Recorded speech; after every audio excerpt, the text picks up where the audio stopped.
Alloh hech bir jonni o'zi unga ato etgandan boshqa narsaga taklif qilmas. Alloh tanglik, kambag'allikdan keyin yengillik, boylikni ham paydo qilur.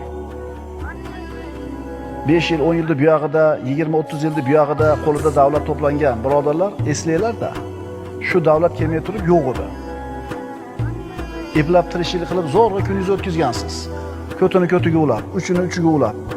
O'sha kunlar bor edi. O'tib ketdi-da, endi esimizdan chiqib qoldi. To'g'rimi?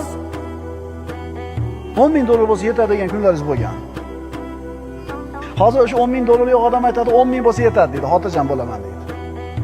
10 ming bo'lgandan keyin yetmagan. Keyin 100 ming berdi.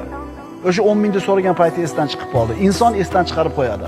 Bitta mashaqqatni oldida bir nechta yengillik bor va bitta mashaqqatdan keyin ham bir qancha yengilliklar bo'ladi. Faqat qaysi tomonga qarashni bilaylik, birodarlar.